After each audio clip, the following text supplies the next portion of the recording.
of this is gonna be fine.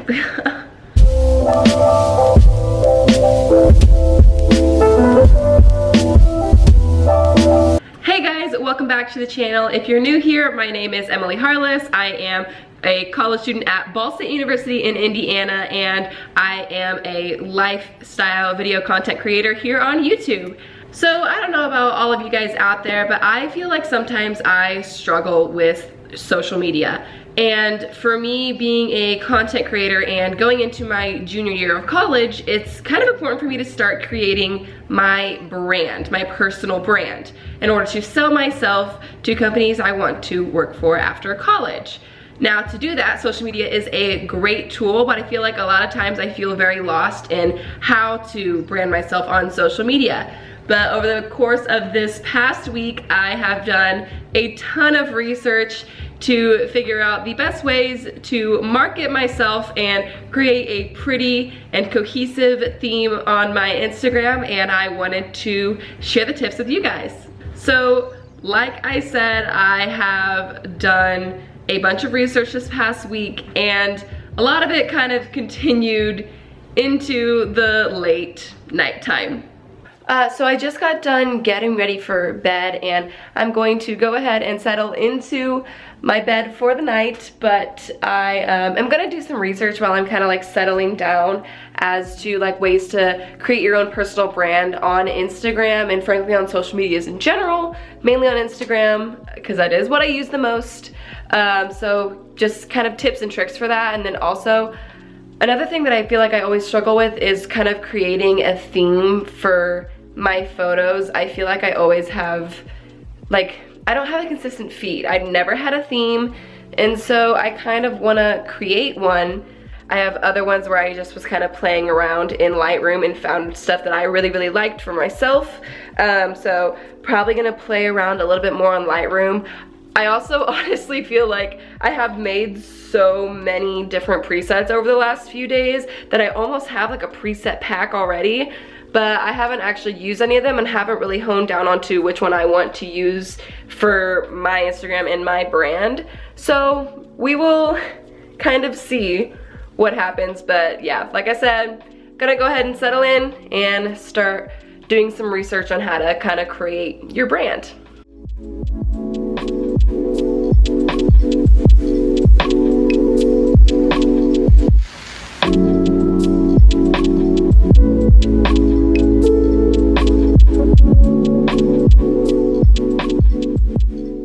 Okay, so it is 12:30. I have been playing with Lightroom presets for about an hour at least, I would say. I think I have a solid few. I'm going to have to narrow down the ones that I want to use as like my primary one in the morning, but I am tired. I'm waking up at 7:30 in order to actually film the rest of this video tomorrow.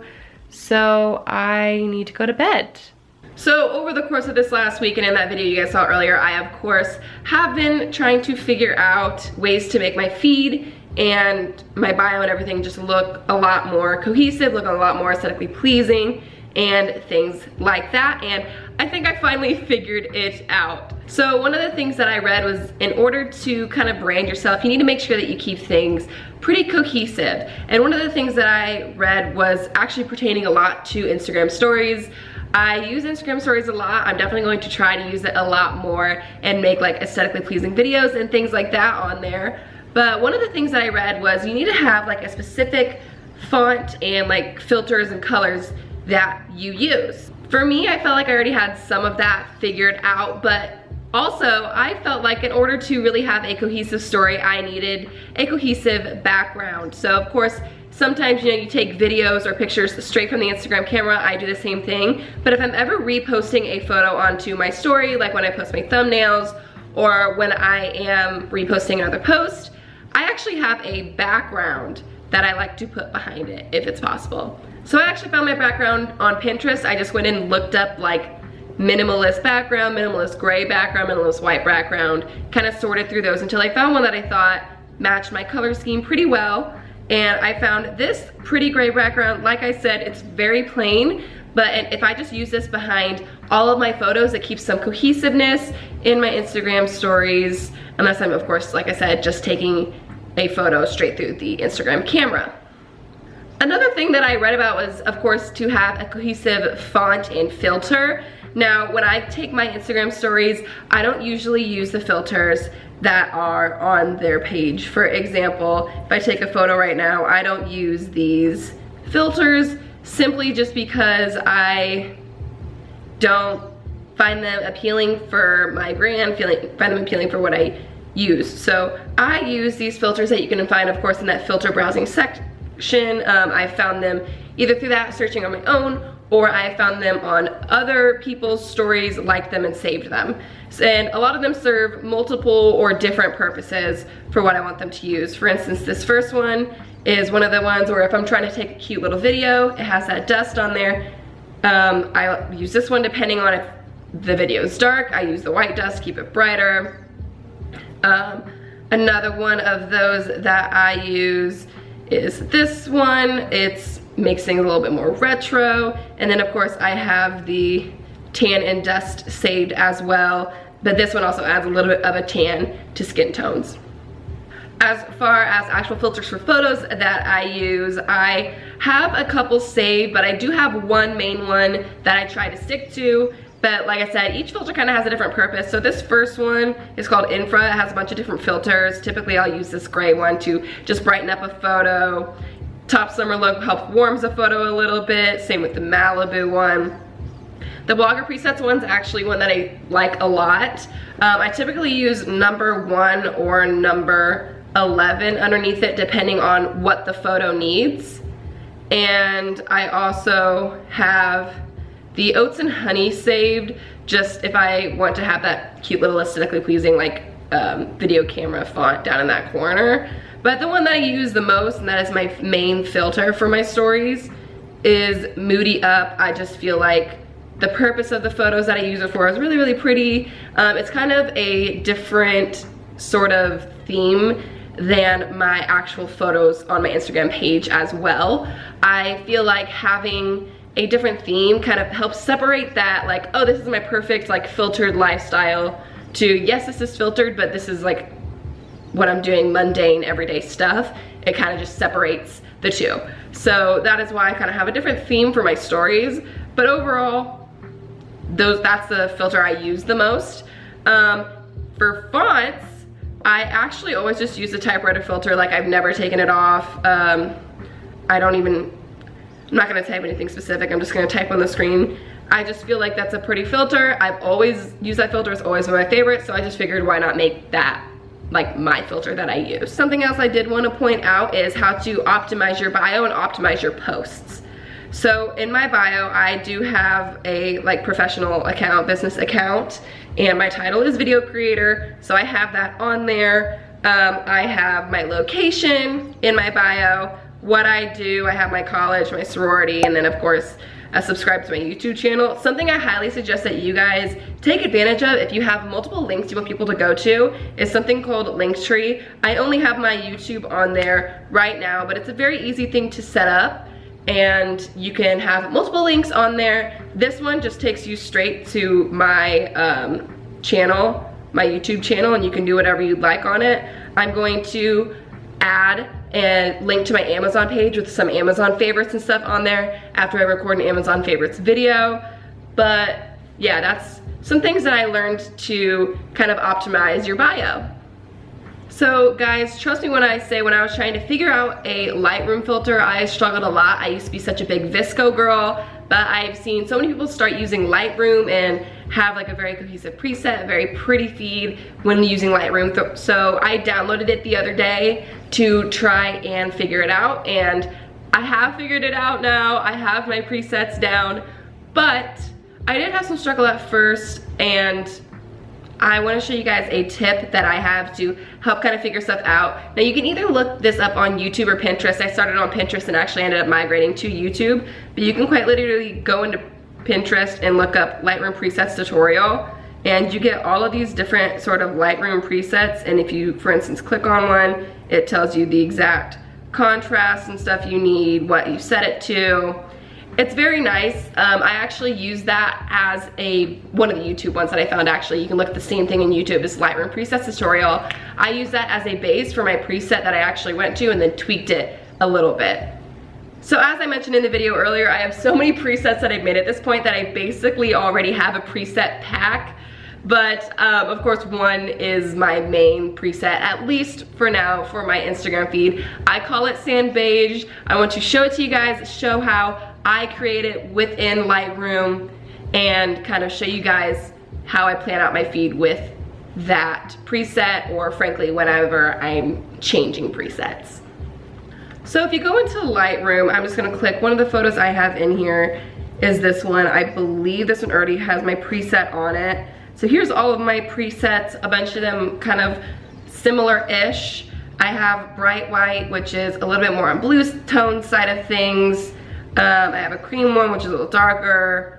Milk, which is a little more yellowy. I have a Moody Brown one that I actually downloaded off of Pinterest. You can do that as well. I have a Rose Gold one, a Sun-Kissed one, and the feed for my page right now is one that I call Sand Beige. The way I edit my photos and the way that my preset is made is as follows. Of course, you'll go into Lightroom, and I'm just gonna upload one of these photos from my camera roll. We'll choose this one. I haven't done anything with this one yet. So first we start off in light in the preset, and the exposure is up to 0.94. And it's very hard to get accurate. I have to like use my pointer finger to get it to land where I need it to. There we go. Contrast is to a -9. Highlights is to a -59. And if you guys are wondering what I'm looking at, I have my computer over here with my notes pulled up that has like all of the specs for it. I'm just gonna bring it closer so I don't have to look as far away. The shadows are to a +47.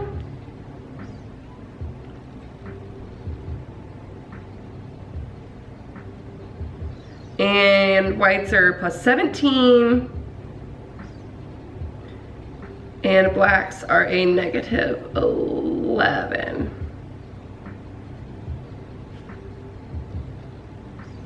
If you go into color, your temperature is going to be +6. Tint is +1. I don't know why. I just did it. And then vibrance is a -6. Now in the top of your temperature tab, there's this thing called mix. You're gonna go into that. So in the mix for the red, the hue is gonna be +15.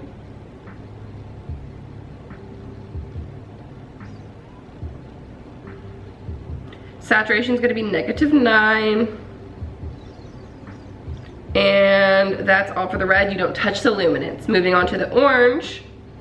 My orange saturation is -11.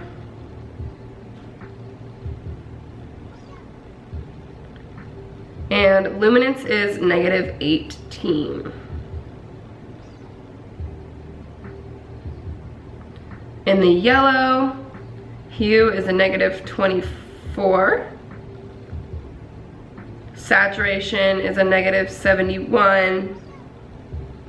And the luminance is a +54. The green, the saturation is -69. And the luminance is a +38. Skip the light blue. I don't touch the light blue in this one. I go to the dark blue. The hue is a -17. Saturation -71. And luminance is a +70. And then I don't touch the purple and the pink. Moving over into the effects tab, the texture is a +17. Clarity is a +25. And dehaze is a +28. Moving into split toning, in the top of your effects tab, I'm just gonna touch the highlights kind of rainbow. I don't touch the shadows one. The highlights one, you're gonna go to the H at 10 and the S at 11. This is very hard to get accurate. Like very, very hard to get accurate. Whew, okay. And then the balance on the bottom of that screen is a -71. Cool. And then going into detail, we scroll down a little bit to noise reduction, put that at 16. The contrast is up to 26, and color noise reduction is a 28. And that's it. That's how or at least the specs for my sand beige preset. So last but not least, I read up last night on a bunch of tips to kind of help boost who sees your posts on Instagram, boost how they are, of course, promoted by Instagram, promoted on Instagram in general, how many people see them, and things like that. So one of the first tips that I saw, which I feel like is pretty obvious, I've already done it, is to actually use the geotag, which is, for instance, if I'm going in to post something on my Instagram, I'm just gonna say next, this doesn't matter. You'd click that add location button and click wherever you're at. So Ball State University. That's a geotag, very, very easy to do, very, very simple. And it actually promotes your photo a little bit more. If anyone wants to go through that geotag, they can be like, they'll find your photo because you will have tagged the geotag. So that's a way to kind of like get yourself out there a little bit more. Of course, using apps like Lightroom, Visco, Facetune to like make your things a little bit more cohesive.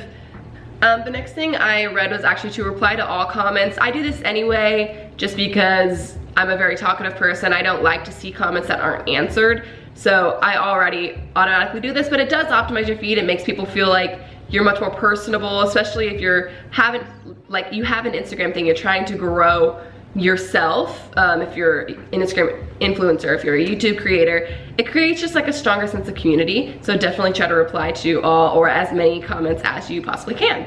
The next tip is to kind of follow who Instagram suggests. If you're ever just like looking for someone to follow, you know, Instagram will pop up like, oh, I think you would like to follow this person. That's actually really good because they don't promote that out of nowhere just for random people. They promote people based off of things that you have on your feed or you like or you've talked about, tagged, whatever. They do it on purpose, and I follow so many other YouTubers now just through like that I never heard of, just their Instagram suggestions, and I feel like it's super helpful. I've helped kind of meet people and create a community in YouTube that, you know, is a huge platform, so it's kind of hard to do that in, and I've just connected to a lot of people within the industry that way, and it's really nice. The next tip is to actually have the same profile pics on every single one of your social medias. So if you guys actually go to my YouTube, you'll see my like profile picture on YouTube is the same profile picture I have for my Instagram. It's the same profile picture I have for my YouTube. Same profile picture I have for my TikTok. It's all of that. It's very cohesive. It keeps it cohesive. It makes it easier for people to find you. Words get a little hard there. And yeah, it just makes things very like familiar for people. The next thing is when you're posting something, if you're wearing a certain brand, tag the brand in the photo. For instance, in that photo that I was going to post, these sunglasses are from Francesca's. So I could literally just tag Francesca's on the sunglasses. And that actually, weirdly enough, promotes you a lot more than you think. Sometimes if you tag a brand, they will ask if they can reblog your post and reblog it onto their page that has thousands and thousands of followers. You can get followers that way, you can get promotions that way, more people to learn about your channel, more people to learn about your Instagram, whatever you're trying to optimize it for. And it's actually really, really cool to just have that access. I feel like it's already cool to get blogged onto a popular like brand's Instagram, but yeah, that's another tip. The next thing is, of course, to post consistently. I do kind of suck at that. I'm gonna try to do it more. You don't have to post every day. You can post once a month because that's still consistent. I'm gonna start trying to post at least like once a week. But the big thing is don't post something in February and then not post again until August, because then you're not gonna get promoted. People aren't gonna find you as easy, and it doesn't really look good when you're trying to brand yourself. The next thing is actually more of like a business thing. When you're emailing someone, actually put your Instagram handle or Twitter handle in the signature of your email. I feel like that's super helpful. If you're trying to like pitch yourself to brands or something and they see that, it's very easy for them to just go into Instagram and find you really easily instead of having to like try to search through people. And it honestly might give you an up if over like other people who are trying to appeal to that brand, because they were able to find you easier and they didn't have to go on some wild goose chase to figure out where you were. And the last one is, of course, probably one of the hardest things, is to not get caught up in likes and followers. I know that I've struggled with this a lot for a long time, but I realized it truly, like, it doesn't matter to me. I want to promote myself in the best way I can promote myself. If people choose not to like it, it's not necessarily because they didn't like it. They might not have seen it. And that means that I need to get better on kind of posting consistently, or the other tips that I shared with you, in order to have them see it. That's all for this week's video. I had a lot of fun kind of finding myself on Instagram, creating my presets. Of course, it was a lot of work for me as well, but I'm very excited to go ahead and start branding myself on my Instagram and in life in general. Of course, if you guys liked the video and thought these tips were helpful, make sure you go ahead and press the like button and drop something in the comments about how you kind of had a journey through Instagram, or what presets you use, or even drop your handles in the comments, and we can follow each other and start a mini YouTube community. My Instagram and Twitter handles and TikTok handle actually are in the description down below. If you want to see more content like this, go ahead and subscribe, and I will see you guys next week. Yeah.